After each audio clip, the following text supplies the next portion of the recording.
Welcome to the Podketeers podcast, episode 205. This week we talk more about the foods being offered at Pixar Fest and a strange and scary moment that VJ experienced during one of his meals.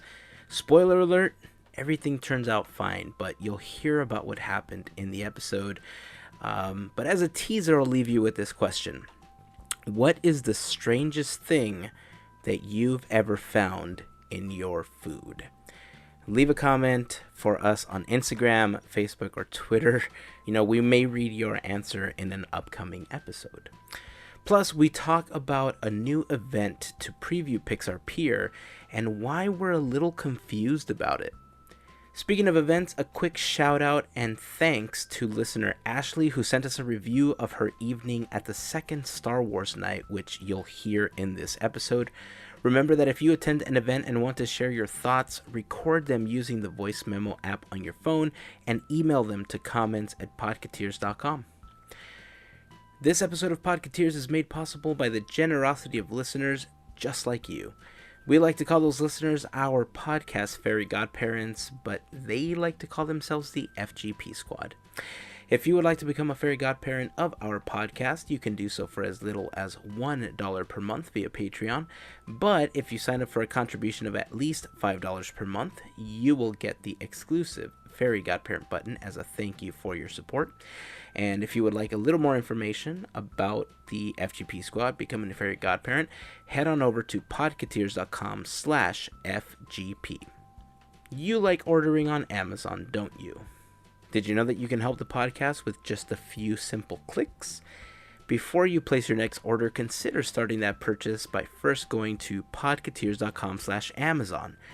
On that page, you'll find a really large Amazon button that when you click it, it'll take you to Amazon using our special link, and anything that you buy during that trip may earn us a small commission from your purchase. Like I said, it's a great way to support the podcast with just a few extra clicks, and to everyone that's taken the time to do that, thank you very much for your contribution. Remember that if you're trying to find us on any of the social networks, you can find us on Instagram, Twitter, and on Facebook. Just search for Podketeers. On YouTube, you'll find us at youtube.com/Podketeers and youtube.com/Disney42. If you haven't had a chance to check out some of the videos, we would love it if you took a moment to go over, subscribe, hit that like button, and make sure to ring that little bell icon for notifications so that you know when new videos are posted. More info on each of us can be found at podketeers.com/team. The latest Disney for Two vlog and our latest post, which was the Pixar Monic Orchestra at California Adventure Dream Pixar Fest, will both be a part of this blog post, so you can go to podketeers.com/205 to check those out. There will also be links there so that you can subscribe to the channels.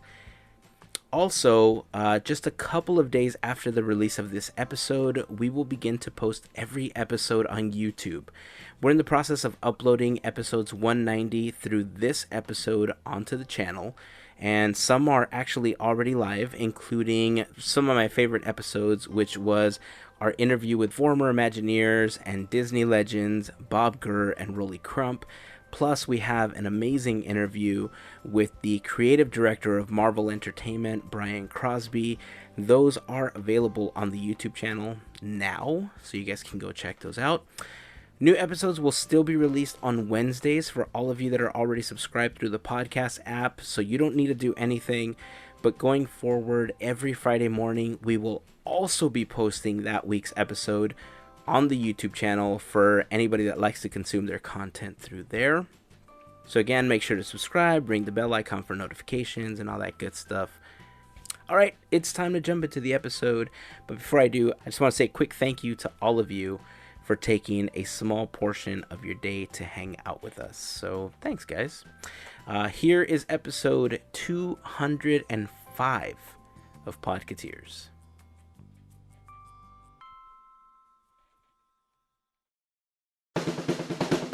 This is our podcast. We're a group of friends that loves Disney, technology, art, food, and more. This is Podketeers. I might be a little loopy, guys, because I'm not 100% completely back up and running from getting sick a week and a half ago. So I'm I'm like hopped up on meds right now. So, I Ooh. mean, it could make for better conversation. It all Things depends on may how get you want to. trippy. What's that? I said things may get trippy. They might get trippy, exactly. So it might make for better conversation. You never know. You had a chance to try the cocoa churro, right? Yes, I did. How was it? The churro, fantastic. The dipping sauce, not as fantastic. Everyone keeps saying that. That's What what didn't Disney for you Two like said. about it? It's too spicy because you taste chili in every bite. When abuelita chocolate's not supposed to have that. Yeah, I was thrown off, and by halfway through, I'm like, I can't do this anymore, and I ate the churro by itself. For us, the sauce kept taking off the sugar or the cocoa off the churro. Every time we dip it, Yeah. it wouldn't even really dip. It Oh, could really? be because No. we asked for extra sugar or extra cocoa. So every time you dip it, it just fell right off. I was like, what is this? Scotch Guard sauce? Like, what's going on? So is the dipping sauce, is it served hot? Is that why it's taking all the sugar off? Because it's like melting it off? No? No, it wasn't just like a normal, like chocolate sauce, like a fudge or anything like Yeah. that. It was a little thicker. Oh, But ours interesting. wasn't that spicy though. But yeah, I thought the churro just by itself was better just without the sauce. We didn't get a chance to try it yesterday. We were at the parks yesterday for a little while. I don't even know if I should tell you why because I'm almost positive I'm gonna get flack for it from at least two of you. Well, then you But I should was- definitely say it. So I was at Downtown Disney and California Adventure yesterday for Pokemon Community Day. Nerd. Gosh. The I'm behind Okay, Heyzen I'm on signing this. off. So I got, to the park yesterday about an hour after it started. It was only a 3-hour event.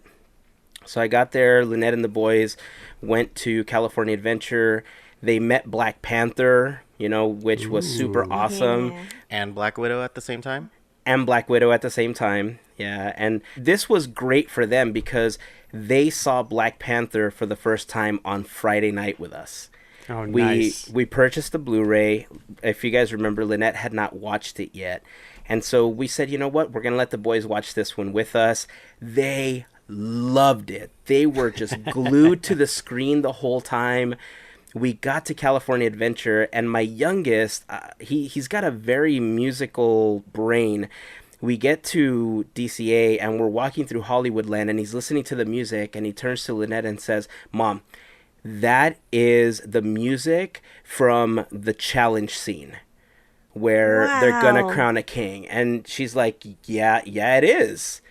So he recognizes all these things, and I think it's So awesome. cool. Wow. So we did that. They sent me some pictures. Two other things that we ended up doing that day that I want to bring up. But the first is, I don't know if you guys knew this, but did you guys know that they had like a Black Panther kind of activity book that you could get? No. No. I've After heard about meeting it, Black but I've Panther? never seen it. It's available in the little shop that's right in front of the theater, like right outside of stage 19 where they sell all the hats and the glasses and stuff like that. This is super cool. Disney has put things like this out before, but never with the detail that they did with this one. It's got introductions to the characters. Oh, cool. Ooh. It has information on Wakanda, on the technology, but that's not really what caught my attention.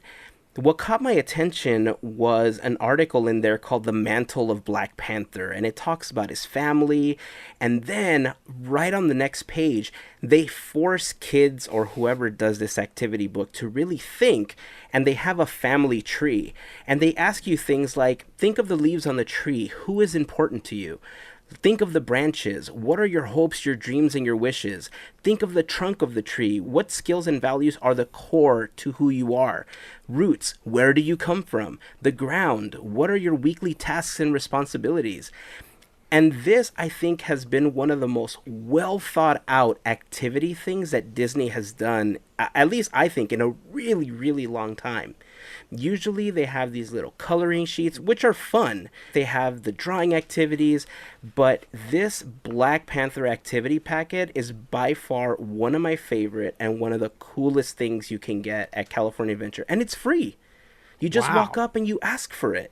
That's awesome. Yeah, I'm going to take a few pictures of this and I'm gonna post it in the Instagram stories for people to check out. So I'll probably do the pictures and the posts after this episode launches so that people know that it's coming. That way, in case, we post it now before, they don't miss on it or something. But yeah, if you guys have a chance, head over to California Adventure, the little shop right in front of the theater next to stage 19. Just ask for the packet. Super cool. I really enjoyed it. The other thing that we ended up doing was watching The Incredibles 2 preview. Oh, okay. That was awesome. It's the first, 10 minutes of the show, right? It is the first 10 minutes. Yeah, that's cool. And it starts pretty much exactly how they said, right after the last one. Yeah. And I love that they use the side panels on the theater, just like they did with Beauty and the Beast, for more like animation. It's part of the film. I really wish they would use that theater for screenings. I know. It's fairly comfortable. I'm not going to say it's the most comfortable theater that I've been to, because where we normally go has the recliners and they have beer and food that you can, eat at your seat. But I would pay, a general ticket price to watch a film there. Would you guys do it? Like, do you guys think that's a good option? I would. I saw the preview for A Wrinkle in Time in there. And what they did with the screens was really cool because it brings the movie all around you. Not all around, but you get your surroundings. So it's really neat. And they could also do the 4D, 3D. I mean, they could do all that in there. So why not? I'd pay. I think it would depend on the movie whether or not I would pay extra to see that. I don't know. I don't know if they could get away with that since they do other big shows and they don't charge for that. I'd have to think about that. It's a good question, though. I think the only one I've ever gone to was when they did Moana. And it was just because I was hanging out with people and their kid wanted to do it. And so I was like, oh, okay, I'll tag along. But I've never really been one to go to those preview screenings. And actually, now that I think about it, they're doing The Incredibles in the Sunset Theater, right? I think they did Moana in the Bugs Life. Yeah, I'm talking theater. about the Sunset Theater. Yeah. So I've never actually seen one in there. I don't know if they're much different in there, or if it's basically the same kind of deal. But I don't know. That's tough to ask people to pay an additional cost for something like that. It's going to be a tough ask for me. What if they charged like a matinee price for it? Because you would have to pay for a ticket to go watch it at an AMC, right? Right. I mean, it's weird to think that people would want to go to Disneyland just to watch a movie and pay extra for that movie. Right. But, I mean, think of having the Disneyland popcorn, the Disneyland churro, the Disneyland turkey leg there while you are watching this film. The primary difference between the two is that obviously in the Bugs Land Theater, RIP very soon, is that you have like the logs that you're sitting on top of, right? It's very underground. It looks like you're in a small bug, an ant, whatnot. But this one is really designed to look like a movie theater. And it has movie theater style seats. It has the stadium seating. It looks very nice compared to the other one. VJ, do you think you would pay to watch a movie there? Or even if you didn't pay, do you think you would want to watch an entire movie in that theater?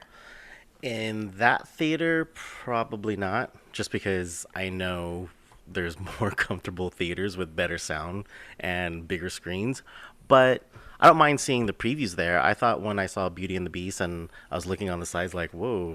It's pretty cool, but a couple things. It would be only for annual pass holders because no one's going to go to the park and pay more money to see this. I think annual pass holders would do it. They would probably pay, but I don't think it would be for me. I would probably watch it at a regular theater first and then watch it, in that one, so I don't miss what's going on right in front of me because I'm always wanting to look on the sides, Yeah. But that 4D theater that we were talking about that's near us, they actually have a 3D theater that actually does that, so it's on the sides. They were showing Black Panther like that, and one of the workers that I asked, he was like, yeah, there's a little bit more scenes when like the fighting scenes and everything. So when they're like the driving scene, the car chase, he says like you see all the buildings and everything going around. So I think that would be cool.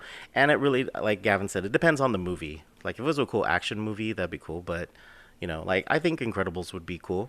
I mean, as a Disney fan, I'd be like, yeah, if everybody was talking about it, I'd be like, yeah, I want to go too. Can I bring an alien popcorn bucket? You probably could, right? I don't know. I don't think you could eat in that theater. But they'd have to append that rule if they wanted to do this, though. At least Yeah, I would. I mean, think so. they have vendors come in for the Frozen show, and you can eat snacks in there. So Right. I don't see why not. And that's like an hour. Yeah. That Yeah. show's pretty long. But what if they did this in the Tomorrowland theater? To me, that's a little more movie theater like. Where they're showing Path of the Yeah, Jedi. the Path of the Jedi or whatever. Yeah, what if they did it Like, in dude, there? Hasn't like 4 Star Wars movies come out already? Can we get a new one? Can we do something Yeah. for Solo already at that theater? Yeah, they should do something new there. But I mean, to me, that's more of an actual movie theater experience when I go in there. If they remove the So- seats or they fix them, then that'd be cool Yeah. for the one in Tomorrowland. Yeah. What, Well, what's- that's the thing with that theater. It has the moving seats, but it doesn't have Yeah. the sides like the other theater in DCA. Mm-hmm. Combine them, and then there Yeah, you go. maybe. Oh. Yeah, maybe they should just build something specifically for this idea.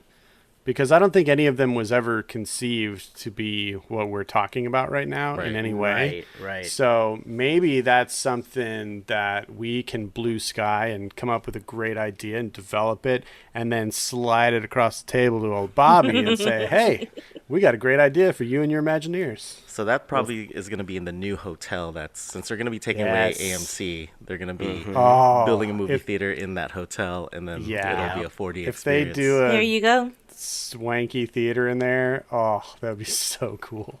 It would be cool. And like I a fork wouldn't and put it dime. past them. That'd be cool if you could order Yes. food and drinks there Yes. too. All right, we got to start pushing this idea. I know they're listening, so they might as well. So how was the preview? Like, is there any spoilers or a lot more? I mean, it's the first 10 minutes, like you said, of the show or the movie, but There aren't I a lot didn't of want to watch it because I spoilers. didn't want to get spoilers. But is it, since you watched it, what do you think? There isn't much about the preview that ruins, everything that happens, because they don't talk about why Helen is the one that's chosen. They don't, it literally ends with a fight scene, and then it just cuts away and says, thank you for watching the preview. Just left you hanging, huh? Wow. Kind of, yeah. They do So really it's- well with that. Yeah, but like, I enjoyed it. Like, even the One more one. boys, when we left there, they were like, whoa, we need to watch the whole thing now. So they were really excited, and they were just in tune with what was happening on screen.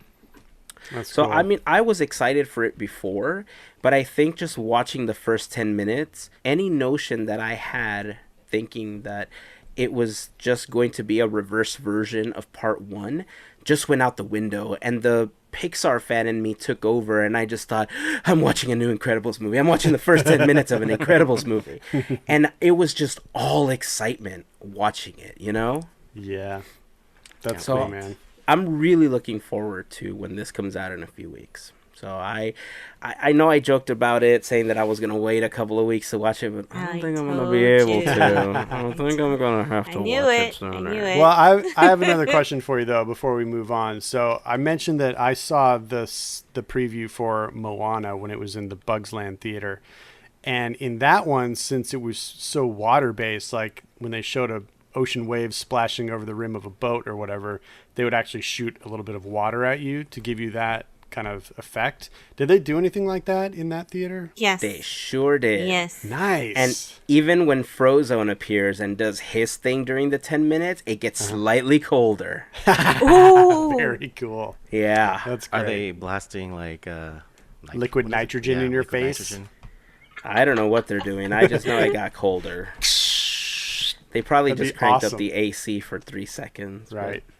See, that would make So- the movie worth the money if we were to see it over there in that theater. Yeah. Take my money. I think so. I think the only reason I made the connection with it is because it feels like it's very similar to the El Capitan. Like the seats are kind of the same structure. They're not like Yeah. super comfy or anything, but Very it old feels school very movie cozy, theater. very old school. Yeah. I think that's why I felt that they could get away with something like that. But you know what? Let's ask the listeners. If Disney started offering an opportunity to watch these films a week or two in advance before they even came out to the public or when they were released to the public, would you pay a ticket price to watch it at the Sunset Theater, formerly the Muppet Theater, inside of California Adventure, to get that experience? Do you think that it would be worth it? Leave a comment in the blog post for the episode, podketeers.com/205, or on the Facebook or Instagram post. I think, are we split on this one? Am I the only one that thinks it's a good idea? No, I'm gonna go. So are we split like 50-50? Yeah, I think so. Yeah, I think right now, I'm kind of on the fence. I feel like if they built something specifically for the purpose of screening films, then I'd be a little more prone to being willing to pay. I was just going to say, I don't think there's cup holders in those seats. No, that there might be a aren't. deal breaker right there. Yeah, I was like, Put them on the floor. You're fine. On the floor. You're fine. Even one for the Floor's all entire sticky. alien bucket. It just like fits the little feet. All right. Well, let us know what you guys think. And if you have any better ideas as where you think a theater like this could go on the resort, let us know. We'd love to hear your thoughts. There's a bunch of new food at California Adventure. Disney for Two has gone down there. VJ was at the park a couple of days ago trying some new stuff. Some of the new stuff at Flo's, some more Pixar Fest foods. And then The new vlog is on the YouTube channel, right, VJ? The part 2 of your Pixar Fest foods? And then another one will be up once this podcast airs. Nice. So if you guys want to see those, make sure to head over to podketeers.com/205 to check those vlogs out. There's also going to be a button there that you can click on to subscribe to the Disney for Two YouTube channel if you're not yet subscribed. And once you do, ring that little bell icon so that you get notifications whenever there are new episodes posted. Let's start with Flo's. I know you had a very unique experience eating at Flo's this last week. It was very authentic. Yeah. Yeah. Well, when the new menu rolled out, I had the day off, so I went to Flo's to check it out. And me and AJ actually love going to like old school diners. I'm a sucker for club sandwiches and tuna melts normally, and if it was breakfast, like pancakes and everything. But since the menu is kind of leaning towards that diner feel, I got two things. I got the club sandwich, or Classic. Ramon's Low and Slow Turkey Club, and then or is it Ramon's Slow and Low? Which? Oh, that explains the missing piece of bread because it's riding lower. Maybe. Oh, there it is. There you go. I was just gonna say it's not your traditional turkey club sandwich because it doesn't have that third piece of bread, which I love, but it's kind of like a Big Mac that way. But it was good. There is a bacon avocado mayo that's on it. Since I'm allergic to avocado, I just tried a sample of it just because they said it was more mayo based. So I was like, I think I could get away with just tasting it. It had a little hint of lemon with it, so I think it would complement that sandwich really well. The second item I got was the fantastic tuna sandwich. Awesome. And when I was recording the vlog, I finished half of the turkey sandwich, and I was gonna go for the other half or one half of the tuna sandwich. And then I was gonna save the other two pieces of sandwiches for AJ to try. So when I was talking into the camera, recording the vlog, I was like, yeah, in the tuna mix here, it has red onion, there's celery. I thought there were olives because a chunk of tuna mix fell out with tomato on the sliced tomato. And I was like, oh, looks like there's an olive there. And no, it was a metal washer. So ridiculous. Yeah, and I was like, I'm sorry, I Wow. don't think is Finn actually in this tuna? like what is going on? I'm not a car. I don't need extra bolts or washers. Like, what is going on? You need more iron in your diet. Seriously. So, it threw me for a loop because I was so excited, and you could imagine me. I was like down to eat. I was excited, and then all of a sudden I'm like, this. And it's not even like a new washer. It was like a used washer. So, Oh, God. yeah. I mean, it was funny. That day, we posted on our Instagram, on our story, and I was doing kind of like a live feed, And seeing people's reactions, they were like, "No way!" And then I've been hearing all these different stories because I was asking people like, "What's worse, a washer, hair, or a bug?" And probably like 30 different people were commenting saying like, "Oh, washer, because at least it's you kind of know where it's been." I was like, "No, none of the above is the right answer." But anyway, the turkey club was good. The tuna, I'm not gonna try that anytime soon. So if you guys try it, let me know. The menu did change. They do have a new fried chicken platter, which is very similar to Plaza Inn, but they have it on garlic mashed potatoes and vegetable melody, which is normally like cauliflower and broccoli. I hear the skin is crispier here at Flo's versus Plaza, but I've heard nothing but good reviews on it. They also have a blue plate special, which is like their secret menu. Depending, I don't know if it's going to be a weekly thing or a monthly thing, but some people were questioning if they had the ribs still that had that Coca-Cola barbecue sauce. Oh, yeah. That was the blue plate special at least this past week. So I don't know if it's going to change again. Oh, okay. And that was served also with the garlic mashed potatoes. They also have that strawberry pie. That was at the Food and Wine Festival. You know, that little one? It's a little bit yes. bigger. So that's there. There was a couple other stuff that they had. But, again, I only tried the turkey club. so we're going to have to do like a Podketeers field trip and go to Flo's. Yeah. Hold the medal. Hold the medal. So when you spoke to a cast member about what happened, how did they resolve this for you? I mean, what did they do to help you out with this? Because I mean, it could have broken your teeth. Right. Thankfully, it fell out of the sandwich. Yeah. But luckily, my guardian angel flicked it out of the sandwich before I could bite into it. Right. I kind of flagged down a cast member that was cleaning tables, and I was like, we're trying to whisper because there was people around me, and I didn't want to be that guest going like, "Oh my God, there's."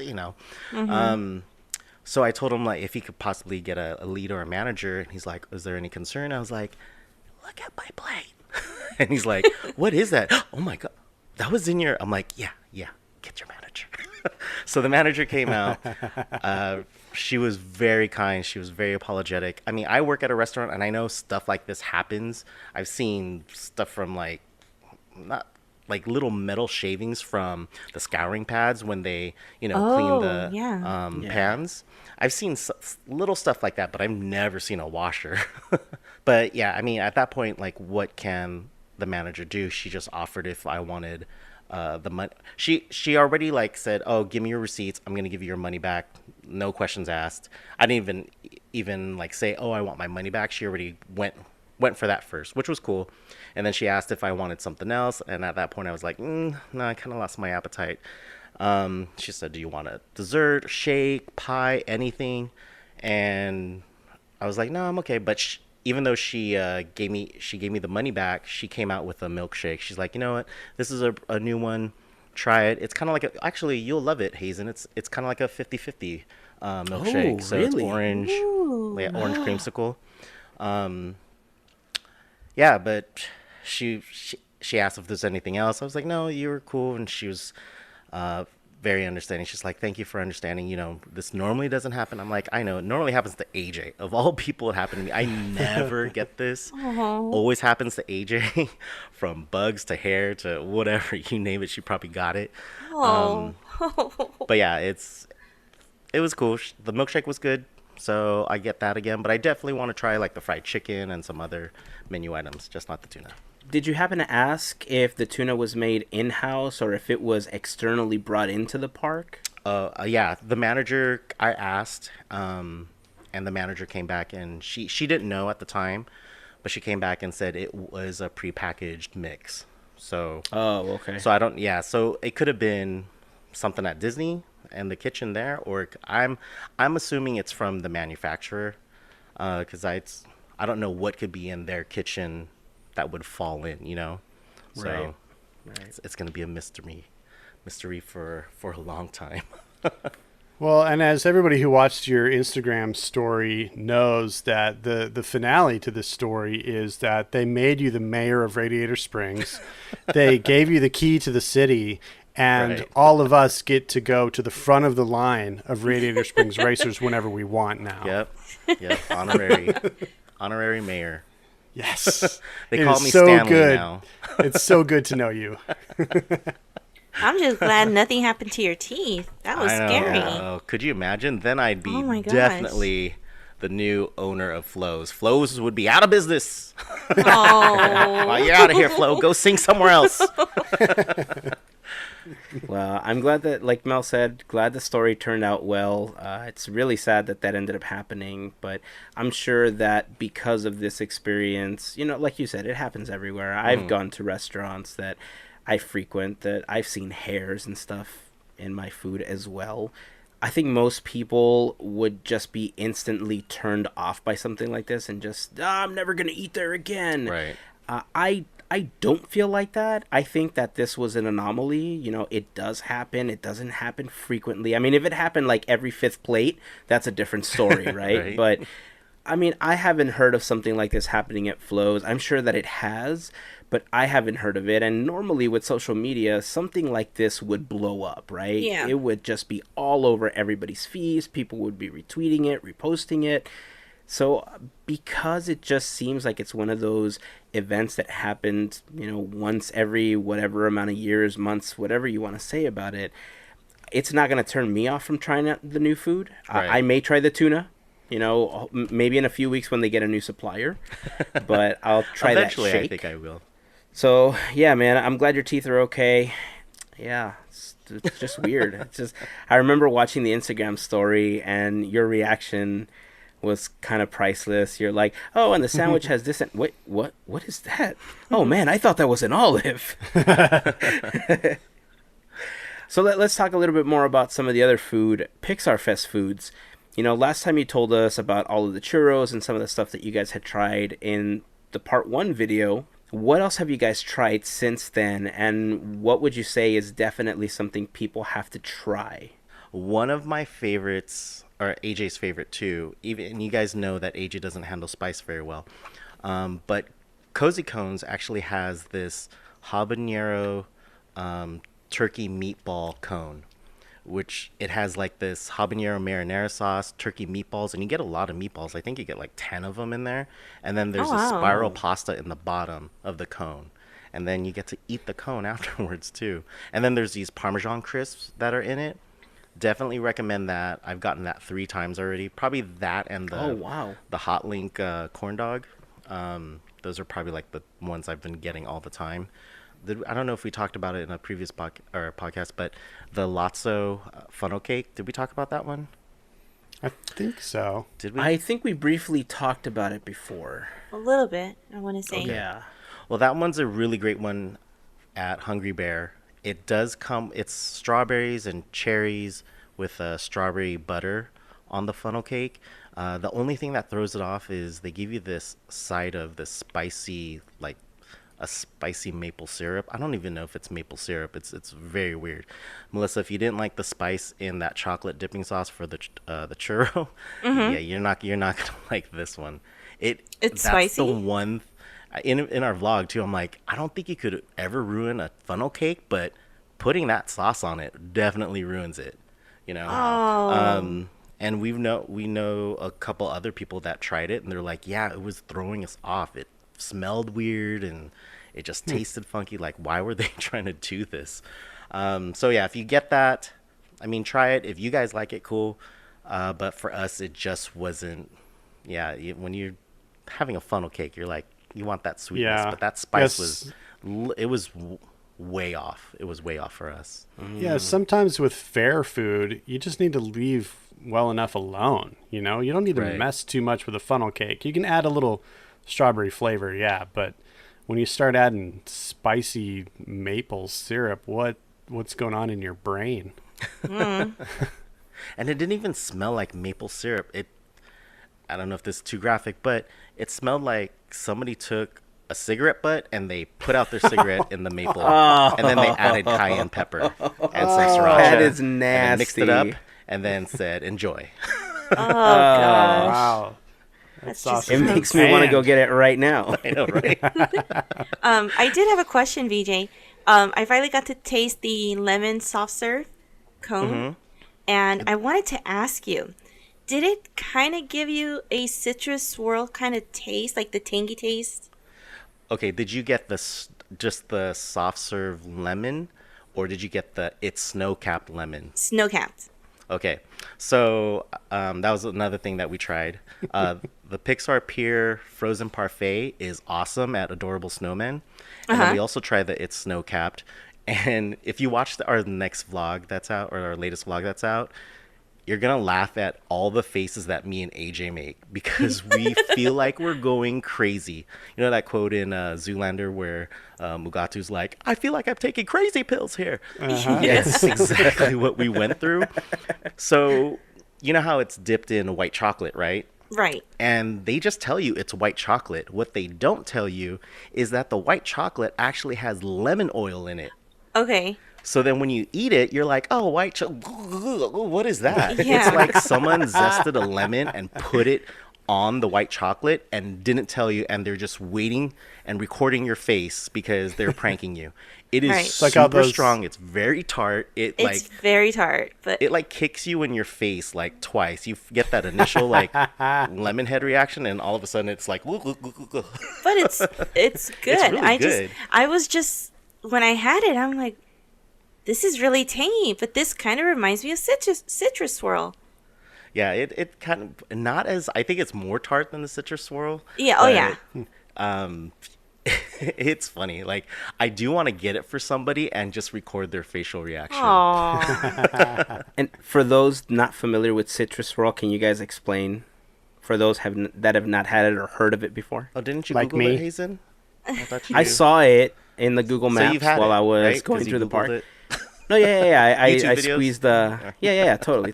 Oh, so this is Well- a Disney World thing? It's a Disney World Yes. thing, yeah. Okay. It, So it you know just who- it brought me back to that. So I was kind of it was weird. So I had to ask.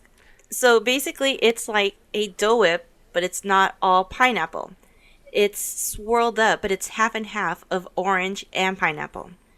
But I found it to be a little bit more tangier than what I'm used to because with Dole Whip, it's like smooth.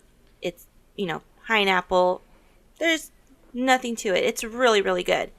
But when I had it the first time, I made that face that VJ's talking about with that lemon, and it's just like, whoa, like it was just intense. So this right here, when you try it, hopefully you'll see what I'm talking about. It's kind of hard, but yeah, it just took me back to that. I mean, it's Do you good. think that now that you've had it, though, do you think that now that you know what you're expecting, that you'll be able to enjoy it? Maybe not making the faces, like now you know what you're getting into, like, you know what I mean? It's not a big surprise. Oh, I still enjoyed it. Passing that chocolate, I mean, it was really good.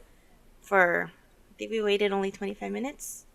Yeah, What was line the blue seems- part of it? Oh, that's with the parfait, and that's a raspberry slush. Yeah. Oh, okay. So, but that one's really refreshing. We were there on the first day it opened. We didn't even know it was opening that day. The line wasn't too long.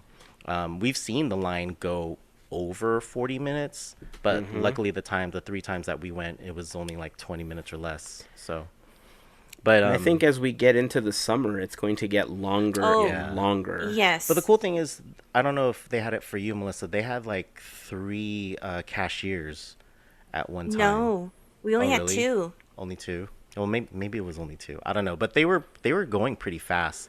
The line looked longer than it actually was. Yeah. So time wise, Where do they sell this white chocolate dipped one? remember the soft serve that they had at Paradise Pier across was right from next Cove to- Bar? Oh, Yeah. it's right there. Okay. That's now okay. Adorable Snowman. Yeah. Frosty treats, and yeah, you can still get soft serve there, but their main thing that people are selling and taking pictures of on Instagram is the it's snow capped or the Pixar Pier frozen parfait. I would probably just get the large lemon soft serve without the snow capped. It was really tart for me. So if you like, I know some of my old roommate used to eat lemons like before dinner. I'm like, what are you doing? But she loved it. So some people will really love it. For us, it was like one of those, whoa, it was a little too much for us. But again, I just want to buy it for you, Gavin, just to see what faces you'd make. But one I'm word down. of I like advice: sour stuff. the only thing you have to be careful with is that if it starts dripping, you better get a napkin Yeah. or something because your hands will turn yellow. Oh, your tongue gets yellow Oh. too. And your tongue, yes. You're gonna say, Nice. someone ate yellow snow.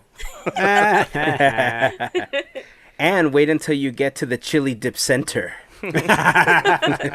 Everything's Some got people were hot sauce posting in that it. they took like the tahine packets and putting it on the Of lemon soft course serve. they did. Speaking of the citrus swirl, Melissa, when you were at Walt Disney World, was it at the same location or was it two different locations from the Dole Whip and the citrus swirl?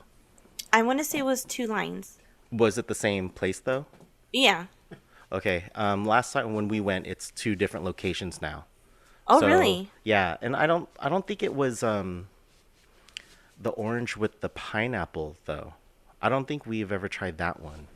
If I thought it was just orange with the like a custard or vanilla swirl. I don't know. You know I what? could be You're wrong right. though. No. I think you're right. I don't know why I said pineapple. I think it's because it wasn't the same location.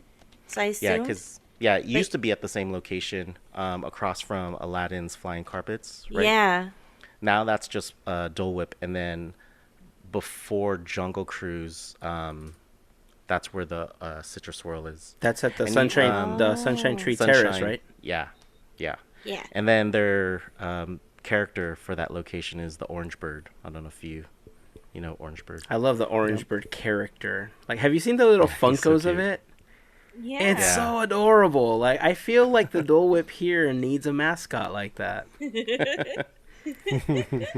Yeah, that orange little citrus swirl thing that they have is quite possibly one of the things that is on my list to try when I go to Disney World, because that Fanta orange soda and like it's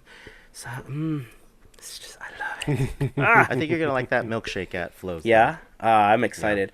I think once I'm over this cold and this congested chest that I've had for the last 2 weeks, I think that might be the first thing I go try at Flo's, even before anything else. I'm glad you said that those ribs are still there though, because that was one of my favorite things to eat at Flo's. They're so tasty. Another thing that I tried. AG didn't get to try this, but we actually did have the ratatouille, the 3-course meal Ooh. at Cafe Orleans. It was picture perfect. But was it? Oh, no. It tastes. For the first course is a cheese plate, and a lot of it is goat milk cheeses, and I'm not a fan of goat milk, but these cheeses were milder than most of the goat milks that I've tried, so I was able to tolerate it, and they were actually pretty good. And it comes with like toast points and different dried fruits, and there's 3 different cheeses on there. So that was cool. The ratatouille came out. That was really tasty. It was very delicious. All the different vegetables that were there, and you get 3 large prawns with it. It didn't look like the ratatouille in the movie or in the pictures that you've seen online and everything.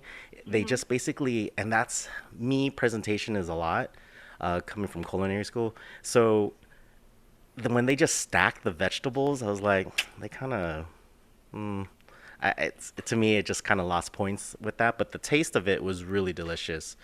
And then the berry beignets with mascarpone brie cheese drizzle on top, that one was pretty good, but they were That more sounds so like good. donut holes rather than beignets. So think of a 3 donut holes stuffed with berry, and then vanilla ice cream, and there's like a brie cheese and mascarpone drizzle on top. It was $40. It was a little too pricey for me, even though you get an annual pass discount. But I would buy the ratatouille as an entree if it had more prawns and more vegetables. I would gladly get that as an entree over there. But $40 for all 3, and you don't get the Remy spoon. I was a little like, okay. I was still hungry after it, needless to say, because it's just vegetables and 3 shrimp. But I'm glad I tried it. Do you think they'll keep that dish around after Pixar Fest? Maybe in a I more hope they conservative format that's cheaper. I would hope they kept the ratatouille, but I don't know if they're gonna do the cheese plate Right. and the beignets, because the beignets, like, they weren't really fresh. I don't know if it was sitting for a while, like the server just didn't have enough time, because by the time it got to me, it was cold. The beignets weren't, they weren't warm. And when you get something a la mode, you expect like the apple pie or whatever to be hot and warm, and the vanilla Right. ice cream cold. But mine had like almost soup Ooh. instead of vanilla ice cream on top. Yeah. So if they could find a way to manage where all the dishes come out more fresh, then possibly. But I think it was a little more difficult for the servers to keep coming back, because I don't think they're used to bringing, courses, as opposed to Yeah. like, oh, here's some palm frites, and now we wait for your entree, your Monte Cristo, Right. and then there you go. Right. So if they get the timing right, maybe. But yeah, I would think just the ratatouille, if that stayed, that would be awesome. Yeah, the pictures that you had posted, I remember following your story when you guys were trying this out. And the photo that they had posted in the Disney Park blog looked very different than what you received on the plate. And you're right, presentation is really big for me as well. So much so for me that when I saw the picture that you posted, I would not have purchased a ratatouille based on the photo of the meal that you got, because Right. it literally did look slapped together. There was nothing about it to me that looked appetizing. So Right. if I was basing my decision on what you received, I would not have gotten it. But considering That's that you tasted it and you said it was very tasty, I wouldn't spend $40 on it. I might wait until it becomes a separate plate, if it ever does. But just on what they gave you, I would not be on board with it. Right. It was a little. I was like, wow, $40 just Yeah. for these little dishes was, it was quite an experience. But I'm glad I tried it. To say I tried it, but yeah, I wouldn't go back and spend $40 again. Eek. Now, I wonder if that's why they removed the large bowl of gumbo, because they used to have that on their menu and they don't anymore. They only have the Yeah, cup. they have the cup. Yeah, maybe. Because that was my favorite go-to. That and pommes Yeah, that frites. gumbo's really good. You could get a meal, just the gumbo and the pommes frites by itself. Yeah, And you're full. Yeah. less than $20. So I know. I wonder if they did it on purpose. That would I don't make know. sense. So many restaurants are changing their menu. It's kind of like I don't know where I'm going anymore. I feel like such a tourist. Well, I go to Golden Horseshoe and ask for mozzarella sticks, and they're like, that was taken off the menu. And I'm like, it was never on the menu. So do you still have it or what? You know too much, VJ. Most secret items. So come on, dude. But yeah, even that everything is changing. Everything is changing. Isn't that good though? Because if you frequent Yeah, the it's park, good. if you have new things to try, I think Disney's challenge with something like this is that there's so many places to eat outside of the resort area that people will go to the park, make really long lines to get on attractions or to see the shows, but then they leave the resort to go eat, right? Because the food is something they've already had, because it's too expensive, and they feel that they could have a less, let's say, cluttered experience eating if they leave the resort to eat. We've actually left the resort to eat and come back after, so Right. I would understand why people would do it. So maybe having the new Yeah. foods is their way of trying to get people to try new things and stay on resort. Here's my issue with it. Like Hungry Bear, they had one of the best fried green tomato sandwiches. yes. It was so good, and they took it off. Oh, And man, I'm they like, did? why? I understand if they want change because some stuff weren't selling. I mean, that's what restaurants have to do. You're like, oh, this item's not selling. Let's try to revamp it. Maybe we can use the same ingredients, make something different. But they just 86 everything, the whole entire menu. Now you have all this new stuff. I do want to say I do love that new fish sandwich at Hungry Bear. That one's really good. But the other stuff, it's just like, meh. Can you bring back the fried green tomato sandwich? But like so many places in Disneyland have changed their menu, so it's like, okay, what do I get? What do I get?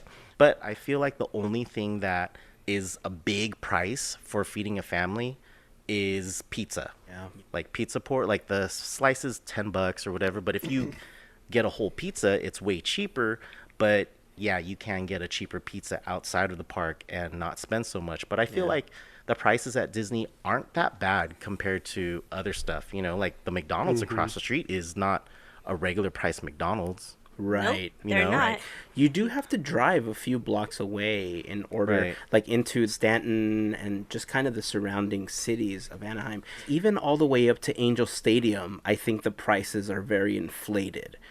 I don't know. It just seems counterintuitive that they would do this to keep people in the park while they're raising prices on everything else to keep people out of the park, you know, to lessen the crowd. So it just seems weird. They push people away 2 steps and then they bring them back 1 step, right? I think as they try to find this balance, they're doing it with everything that they do, including their special events. You know, this Pixar Pier event that they're doing, you guys heard of it, right? To preview Pixar Pier? Oh, I heard of it all right.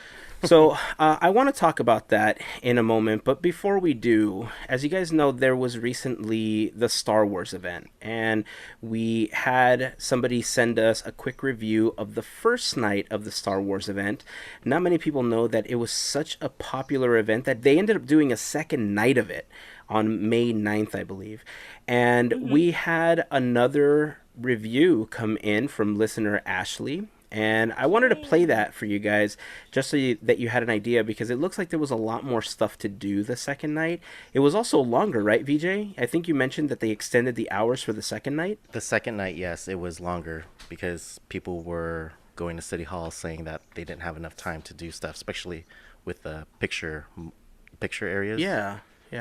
So I do want to play this recap that we received from listener Ashley. So here we go. Hey everyone, my name is Ashley and I just wanted to share a little bit about my experience at the Disneyland After Dark Star Wars event. I attended the May 9th event with my family and we had so much fun. We entered the parks around 7, expecting the lines to be really long and for there to be crowds everywhere, and we were pleasantly surprised that that was not the case. We were actually able to do almost everything that we were hoping to do. As far as food and drink goes, we tried a couple different offerings, but the standouts for us were the Red Squadron wings and Brew Special. I'll be honest, I'm not the biggest fan of wings, but I really enjoyed these. They were dry rubbed and they had a really good mix of spices. They weren't spicy hot, they had a little bit of a kick, but the balance and the flavors were just perfect. It was kind of unexpected.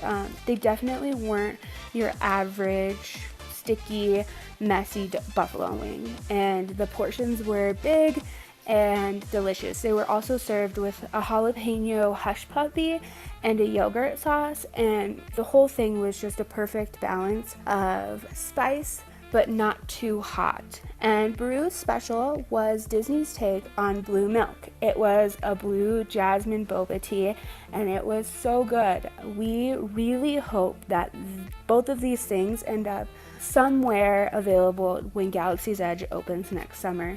In total, we did 4 of the PhotoPass meet and greet locations, and honestly, the longest wait that we had was for the Ewoks location. We were originally told that it was going to be 45 minutes, but it only ended up being 35. We did these all throughout the night, and we definitely had plenty of time to do the launch bay meet and greets with Rey, Darth Maul, and the Seventh Sister. But we decided that we wanted to secure good places to sit for the fireworks and March of the First Order. We did bring our children with us. My son is a huge fan of Star Wars, and so it was a priority that he got a good view of the fireworks in the castle and then also a good view of March of the First Order. The March of the First Order was led by Phasma, and it was great. She leads a whole procession of stormtroopers from the Tomorrowland Terrace to the outside of the launch bay through Tomorrowland. It was very exciting. The lights and the audio, it just made it for a great experience. And the fireworks show. Oh man, I can easily say that this show was my favorite fireworks show, hands down. I really enjoyed Remember Dreams Come True, and Together Forever totally hits you in the feels, but this Star Wars show was just so much more than I could have ever imagined, and it will definitely be the top of my list for a long time to come. Disney's attention to detail did not disappoint. From the Imperial Guards that were standing watch to other roaming characters, the whole fleet of R2 units hanging out on Main Street, it definitely was a night that we won't soon forget. I mean, where else am I going to get to experience a Jawa playing peekaboo with my youngling and then trying to run off with my 8-month-old daughter?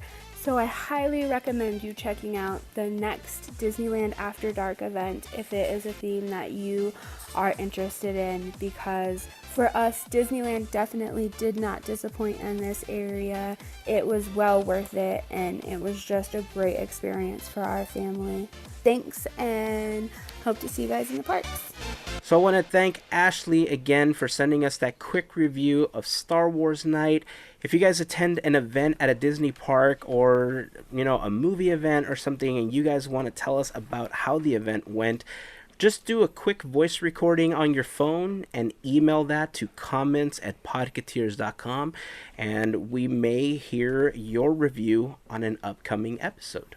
So, this Pixar Pier event, the biggest thing that stood out to me was... Price tag. Yeah, the price tag. Yeah. Gavin, what exactly was included in this Pixar Pier preview event, and what was the price tag for those that did not hear the news about it? The price tag was $300, or $299, as the tricksters like to say.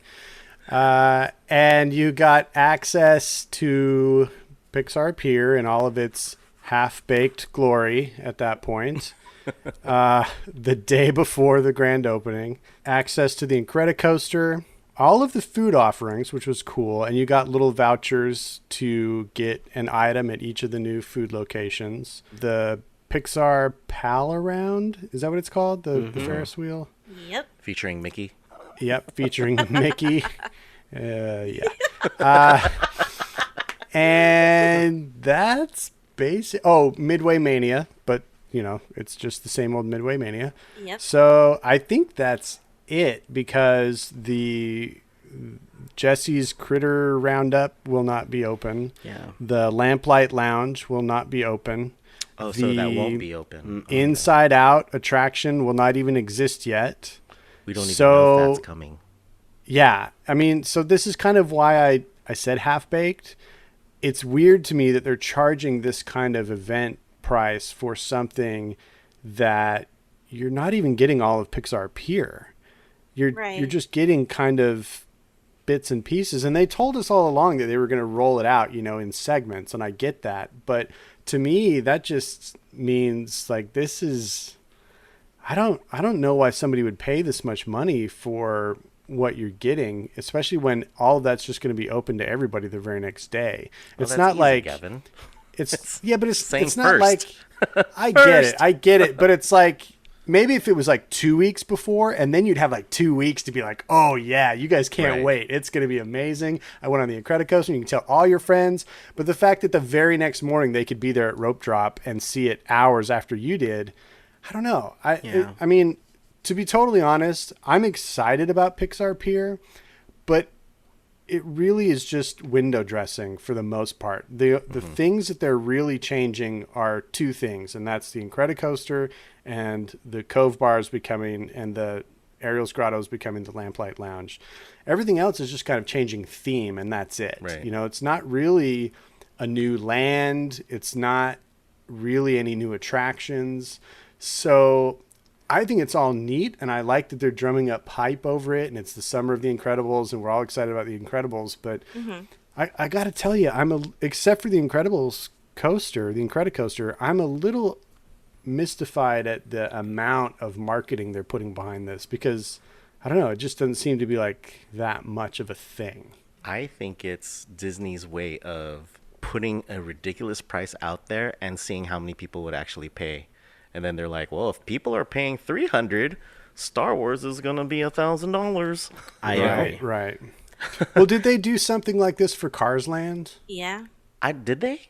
Yeah, they actually did. charged. I know they had Yeah, that they big did. opening night party that was like a VIP Right. thing. But But did they they also do a had a thing where they lottery. opened it up for everybody and they could go in and like actually experience the attractions and everything? I know they had cast member previews. They also had a lottery so that if you were chosen randomly, then you were invited to go into Cars Land before anybody else as a preview. Yeah. As a pass holder or as a Yeah. worker? No, As a pass holder. as a pass holder. Because I had many Nice. friends who were chosen. I unfortunately wasn't chosen. Aw. So they're But it's internally okay. grateful, and you're still. It's all good. Was it the night before it opened though, or was No, it that like was weeks before. No. See, that to me seems like the more logical placement for something like Right. this. It seems like this was kind of slapped together at the last minute, to be This- totally honest. Yeah. The ticket is like the most expensive fast pass ever. Yeah. That's all it it really is. is. And you know what's I mean, funny? it's like 3 times as much as a Halloween party ticket. Right. And I mean, they go all out for the entire park of Disneyland for that event. And it's amazing. And I would understand if there was anything else attached to this, right? Because I think people with a media pass will get a chance to experience it that day for free, without the additional price tag. Think about what they did for Mission Breakout. About a week or so before they opened Mission Breakout, they had an event where the stars of Guardians of the Galaxy were there to help kick off the opening of the attraction. They did close down that section of the park. It wasn't the whole park. You did have to pay, I think, $100 or $129 or something like that. It was a special ticket, but it was a third of the cost of what they want to charge for this one.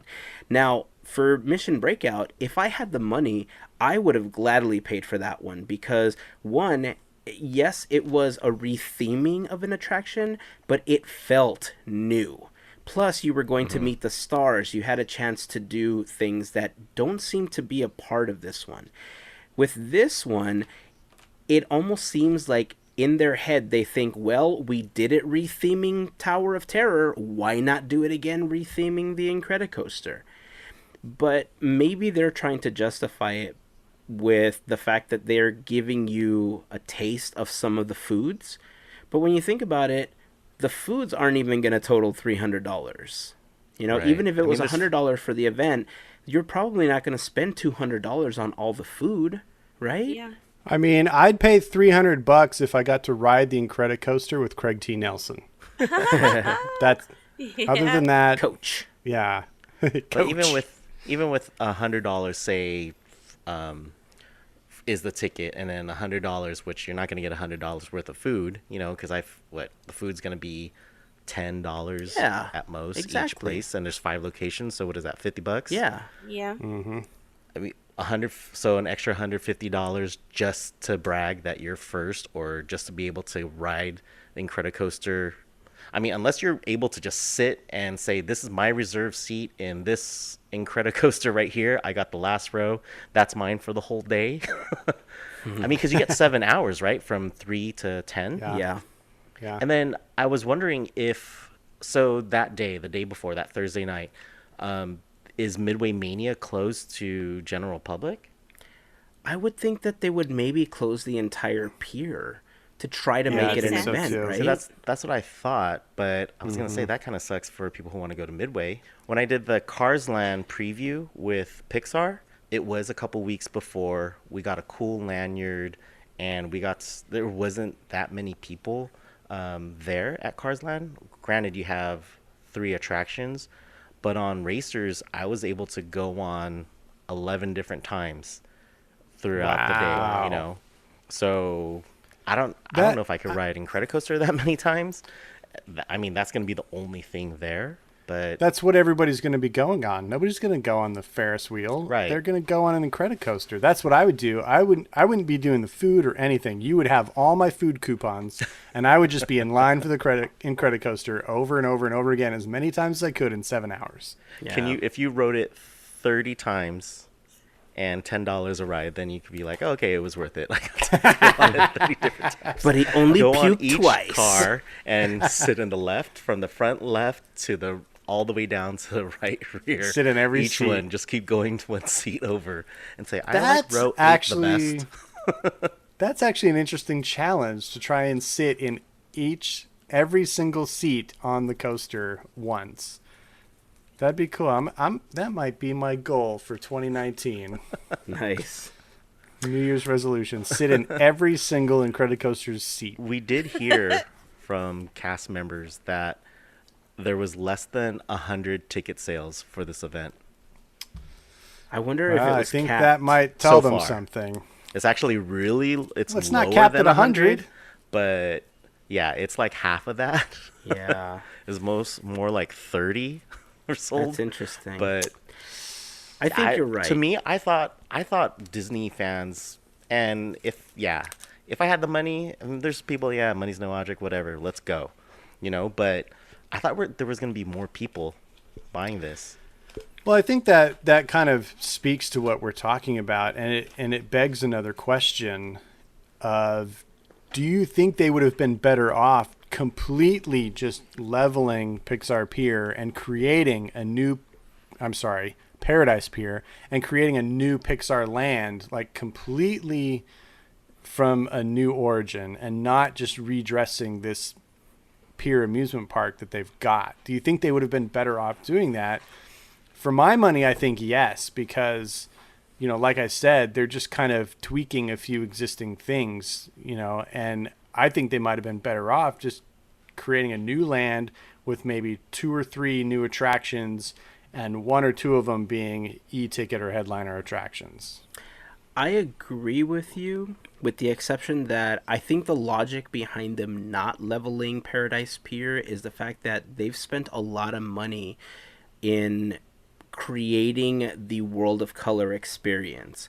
And because of the fact that they can change it from season to season, they can add new films, and they can promote new films and experiences in the park with it, I don't think they want to take away a nighttime experience, especially with how crowded the parks get for parades, for pyro, and all that other stuff. If World of Color didn't exist, it would have made absolute sense for them to level that area and start from scratch.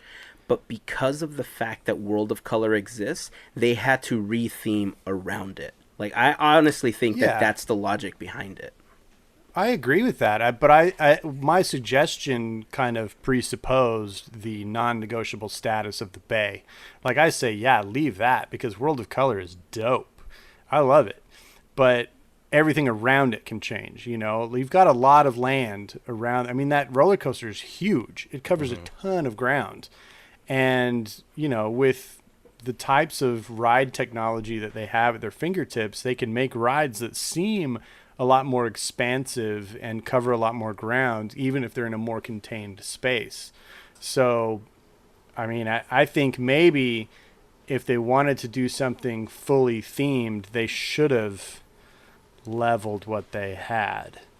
I don't know. I'm kind of on the fence about that idea anyway, because I am really, really excited about the Incredicoaster, and I do really, really love Midway Mania. I think it's a fantastic attraction. But, it's just kind of weird that they're just kind of shoehorning this new theme into it. Yeah. And it doesn't... Now listen, I do have total faith in the Imagineers, and once it's all revealed and I walk into it for the first time, I'm sure I'm going to be like, oh my gosh, I take it all back. You did a great job. But right now it just seems like, and maybe it's that Mickey head. Maybe they just, that's the thing that's like, it's like the one thing that's holding this whole thing back from working perfectly. It's the one wrinkle left they can't iron out. I feel that with the lack of e-ticket attractions at California Adventure, it does need some kind of outdoor coaster like element to it, because Big Thunder is one of my favorite attractions at Disneyland proper, and even the Matterhorn, right? But even the Matterhorn, I don't consider as much of a thrill ride as Big Thunder. I consider it more of a pain point on my butt when I'm sitting in one of those bobsleds. Because I don't know about you guys, but I don't really consider Midway Mania e-ticket. Really, I love Midway Mania. It's on. I think It's an on the e-ticket. edge for me. It's on the edge for me. I agree. It's not that top tier e-ticket. It's like if there's E1 and E2, it's an E2. Yeah. I agree with that. But I mean, what I'm talking about, let's totally blue sky it, and let's say we build a building around the coaster so that now it's an indoor coaster, and now it's Wall-E, and it's that space Sold. dance scene called whatever. I mean, that's what I'm talking about. Like, give us something that is, fully like the Tron Light Cycle coaster, but instead it's Wall-E, and they're dancing through space, and you're along the ride with them. Stuff like that. I'm like I said, I'm totally on board with the Incredicoaster, and I can't wait to experience it. And I know that it's going to be fantastic. It's not going to feel exactly like California Screaming anymore, like Guardians of the Galaxy doesn't feel like Tower of Terror. But it is still just a roller coaster. And I feel like, there could have been... I feel like this was one of their shorter timelines on a major project. So I feel like they're limited in what they're doing.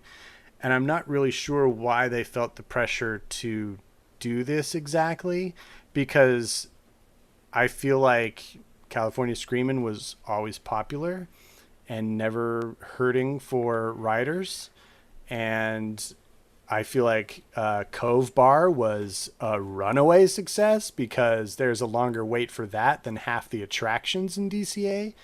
So I am a little mystified at why they felt they needed to force this. I mean, ultimately I am excited to see what they do. I think it was just more because people mostly go to Disneyland and they only go to Radiator Springs or Soarin', and then they go back to Disneyland. So maybe they were hoping that it'll, like, for us, I used to go to Midway Mania all the time, but then sometimes it just felt like, oh, I gotta cross the bridge. I have to go all the way over there to Midway Mania. It's like going to Winnie the Pooh, at Critter Country. You're like, I'll just go to Soarin', So maybe that's just their way of driving more foot traffic in that area, because it would cause foot traffic to go to the Incredicoaster and then those Midway games, and then hopefully it'll filter out to Paradise Garden Grill, which I think that needs to be redone, or they could have took out that restaurant and put another attraction, so wait, that's on record. That's the first time ever you'd tell them to tear down a restaurant and put an attraction there. Well, unless they start putting better food. I mean, that's one of the places that it's a forgettable place. If it wasn't for Pixar, The Pixarmonic Orchestra. There it is. So yeah, besides the Pixarmonic Orchestra being there, that's like, and the Mariachi Divas, those are like the only reasons why I really go, just to sit down and hang out and listen to some music. But even one of my favorite roller coasters, Goofy Sky School, that's like my favorite because I don't like going to roller coasters at the fair that have been built in one day. It's like I could have that thrill, but no, Disney made it, so it'll be fine.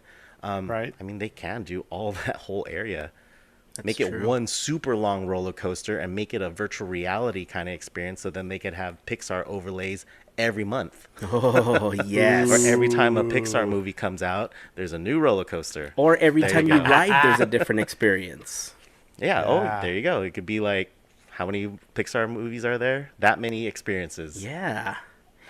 I think my take on it is that I think that they changed it because if you think about both parks in general, it was the only area in both parks that didn't have Disney intellectual properties all around it. The boardwalk itself had like the strongman imaging, it had the circus imaging, it had all of the boardwalk imaging that Walt hated. What See, I that's feel the they thing, did, though. I don't think he hated that in and of itself. He hated the state of those places.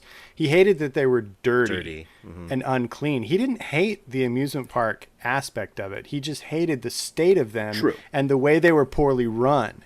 What I think they created in Paradise Pier is exactly what he would love, because it's like, oh, we can have this be clean, beautiful, and family friendly all at once. Okay, I can accept that. But with that said, though, it was still non-Disney properties that were plastered all over. And if you're trying to sell Disney merchandise, you can't if you don't have Disney visuals, right? I mean, you can. So do you think they're going to do that with Grizzly Peak then, and that whole area? Well, Grizzly Peak has the Brother Bear aspect to it, and now it has like the Russell, like a little bit of that to it.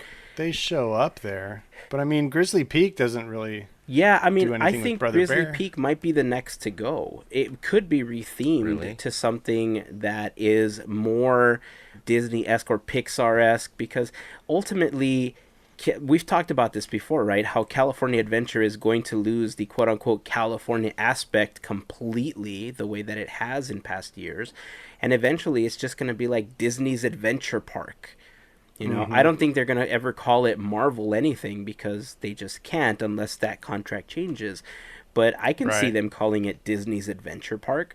And the sad thing is that Grizzly Peak itself is iconic, right? It is one of those landmarks that you can see, you know, from afar. You can see it from the hotels. You can see it from many places in the park.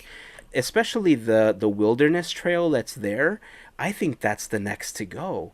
I don't see very many people using it. I don't see a lot of kids, which is who it's meant for. So if you wanted to buy yourself some space, you have that. You don't have much, because obviously you have the Grand right next to it. You're very limited to what you can do. But I really think that that might be the next area to leave. Well, if they're continuing the Pixar overtake of the park, I think Grizzly Peak is perfect for Brave. I was just And I think thinking if they that. had an escape Just from thinking that. Mordew kind of Yeah, adventure, you know? where you go up there and you're confronted with Mordew, kind of like the Yeti in the Matterhorn, where you Oh, run into him yeah. several times along the way, and it's like trying to get out of the way. I think that could be really cool. They'd have to totally redo the whole sawmill aesthetic of the queue and the lift, but I'm sure they could get around that quite easily. But yeah, I agree with the what is it called? The The Redwood wilderness trail. The Wilderness Redwood Trail. Creek Wilderness Yeah. Trail. Yeah. That's it. I mean, yeah, Doug and Russell show up there, but I mean, Kevin's there's there. really. Oh yeah, that's right. But they don't really. Yeah, that whole area all the way around to Soarin', there's like no Disney properties in that whole area, and I feel like Grizzly River Run and Soarin' are two very successful attractions with, epic wait times daily. And I felt like the California Screamin' was that way too. So I don't know. I guess I don't feel like they always need to have an IP attached to these things, because some of the greatest e-tickets that are near and dear to all of our hearts have nothing to do with, Disney animated movies or Pixar animated movies, Haunted Mansion, Pirates, Space Mountain, Big Thunder Mountain, Matterhorn. These are all just original ideas created for the theme park. And I hope that they will continue to develop rides like that and keep rides like that, because to me, those are just as important as the rides based off of the films that we know and love. And in many ways, those are the more universal attractions. I've said it once, and I'm going to say it again. All they have to do is bring out Humphrey the Bear. Just bring him out. Just bring him out. And we'll forgive everybody else. Just Save some money, Disney. Just right? And he could be like Have them pick up clean- trash and have them do a Overlays. dance. Yes. You could have a little activity with the kids, teach them how to do this. I mean, that's awesome. Or if they Thank you, taught Disney. Humphrey how to do the leaf art that some of the cast members do when they're sweeping up. Right? Nice. So wait, where did we land on the Pixar Pier event? Are any of us buying tickets to this thing? No, it's way No. too expensive. Oh, we did. Okay. Not. You did? Hilarious. I have to work on Friday nights. Or I would have. No, I think it's too expensive. So all of this being said, though, if we look forward to a similar preview event happening for Star Wars Land, is there a price point that they would get to that you would not pay for? 300? So you wouldn't buy a $300 ticket to a Star Wars Land preview? No, that would be my limit. Okay, would be so it. you'd go up that high. How Yeah. high would you go, VJ? For all us and the whole day, the whole The entire whole day? thing's open. Yeah, let's say whole day. Sure. If it was like the Cars Land experience I had with Pixar, then with food too. And I would probably pay up to, if it was just me, I would probably pay up to 300 to I was going to say 500 because it's a whole land. If Yeah. they're doing 300 for a pier, but obviously like we said earlier, cast members have told us it's not even sales haven't even hit 100. Right. I would say 300. 300 would be a good deal. Oh Okay. yeah. Hazen, what do you say? I think 300 but for the entire land. I think 300 would Yeah. be good, but I think the biggest issue, like you guys are saying, it's just the price tag for one coaster right now. Yeah. You know, it doesn't Yeah. seem worth it for just several hours before it becomes available to everybody else. It just doesn't seem worth it because the lines that we're going to get for the Incredicoaster are nothing compared to what lines to get into Galaxy's Edge are going to be like when that land finally opens. So for $300 to have an opportunity to be there for half a day, 4 or 5 hours, I think is absolutely worth it. Get your pictures in, get your vlogs in, get the experience in, and then you can step away for a year while everybody else stands in the 8-hour lines. Right. I don't know. I think I may be there. And we're still Well, gonna be yeah, it's climbing going to on be the hard to rocks stay and away. everything. I mean, I think I be would very want to be hard. there just to take in the atmosphere. I'll go on the rides like later, but I would love to see like the little things and stuff. That's Yeah. me. I'm sure everybody else is going to want to go on the attractions. See, that's why I would pay the $300 so you could see all those little things, and then hopefully it's weeks before it actually opens up, if this ever happens, and then once opening day finally hits, do ride every attraction in Disneyland, as possible, because Yeah. it's gonna be a ghost town. It's gonna be at capacity, but everybody's gonna be on top of each other in Galaxy's Edge. Yeah. That's Be okay. like, what? I could go on Big Thunder Mountain how many times? Stay What? on, sir. You Peter got it. Pan's a walk-on? I know. Right? Could you imagine Peter Pan being a walk-on? I know. Just I the don't know. possibilities. There's some attractions that, no, Peter Pan's always going to have a line. I don't care. I don't know. Let's. All One could those dream. toddlers don't care about Star Wars Land. But their parents I do. don't know. I know the parents. Oh, Maybe. yes. But their parents Maybe. do. The grandparents and the parents, they'll I go. wonder if people are going to be buying tickets, say it's a family vacation, and they have no idea that Star Wars Land is opening, and then they buy it for that opening week. I wonder if ticket agents are actually going to be telling them, like, okay, just to let you know, They should. They just as definitely a fair should. warning, because we're going to get tweets on, oh, parking structure is closed, and it was only open for a half hour because people were lining up at 5 a.m. to go to the parking structure, and then it closes. Toy Story's full. You're going to have to go to Angel Stadium. That's going to If be you an wanna come to Uber Disneyland. day. For reals. We'll just Uber- walk. Oh, I know. For you, yeah. We're just all going to park at Melissa's house. We're going to park That's at our goal, Joe's. too. That's our goal, too. There you Walking go. distance. We also thought about that. How about if we just rode bicycles? But then is there a bike rack? I don't know. I was thinking about that, too. They I should think- have yes, there bike is. racks. I think there is on the right-hand side by the kennel. There is? I think I see some. I think I see some on that side. That would be Yeah. awesome. I would totally bike to Disneyland. I think there is. Well, there you go. Now we have an assignment to verify for ourselves. Or if anyone knows, they could tell us. Or if Boom. somebody knows, they can tell us. Yeah. All right, guys. Anything else before we wrap this up for this week? We have to give a shout out to our friend and listener, Ricky. Because why, Hazen?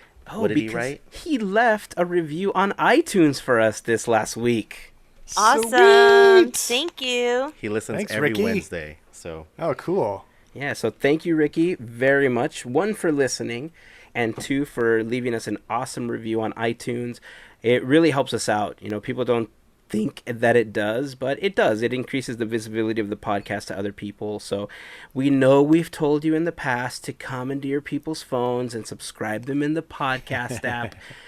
But, if you don't want to, go rogue like that, then just leave a review on iTunes or whatever podcast app you love. If you're using Google Play Music or Spotify, whatever the case is, leave us a review. We really appreciate it, and we really appreciate the kind words, Ricky. So, yeah, what up? Yeah. Much appreciated, Ricky. Thank you. Before we close up for this week, I just want to remind you guys that Podketeers is brought to you by listeners just like all of you. We like to call those listeners our podcast fairy godparents, but they like to call themselves the FGP Squad. And for as little as $1 a month, you can be a member of the FGP Squad, which will gain you access to other episodes that we post. You know, we sometimes do episodes that are way too long, and we do the additional content for the FGP Squad. Sometimes we record entire episodes that have nothing to do with what we talked about, and we post them for the FGP Squad. And we are planning on doing more exclusive content for our fairy godparents on Patreon in the future. But if you sign up for at least a $5 contribution monthly, you also get the exclusive Fairy Godparent button as a thank you for your support. So to everyone that is supporting us and is a Fairy Godparent, thank you very much. We truly appreciate it. Another great way to support the podcast is if you shop on Amazon. Start that journey by going to podketeers.com/Amazon. Click on the big Amazon button that you're going to see on that page. It's ridiculously large for what it does, because all it does is it takes you to Amazon using our special link, and we get a small commission from Amazon as a thank you because you took the time to click a couple extra times, purchase through our link. And to everyone that's going through that process, we appreciate that added support as well. Remember that we are officially signed up for the Chalk Walk this year, which happens in August. If you want to be a part of Teamboat Willie and help us make a difference for the Children's Hospital of Orange County, head over to teamboatwillie.com. That's TEAMBOATWILLIE.com. And you'll see some information about the team there, some of the stuff that we've participated in, and a link to either become a member of Teamboat Willie and help raise the money, or you can just make a donation if you are unable to join us in the park. You can't be there for the Chalk Walk, but you'd like to contribute. Another great way to help us out is tweet out that link, repost it on Facebook, tell your friends about it. Word of mouth is the best way to help us raise money. We are aiming to raise $5,000 this year, which will just be over what we were able to raise last year for the Children's Hospital of Orange County. So if you can help us out or would like to help us spread the word, please do so. We would appreciate that. That's it, guys. It's time for... I keep wanting to say beer and tacos, but in my current, still recuperating state, I really can't have beer and tacos. I mean, I can have tacos, but not beer. It hurts in more ways than one. You need to have some chicken TMI, noodle dude, soup. TMI. I should have chicken soup, but it's not as tasty as having beer and tacos. Well, few things are, but you got to have the soup to get to the tacos. That's true. I do have to have that. All right, Chicken fine. soup for the soul. I will There have you to go. go get myself some chicken soup. So, until next week, here is to beers, cheers, and Mickey ears. Have a fantastic week, everyone. Bye. Ta-ta for now.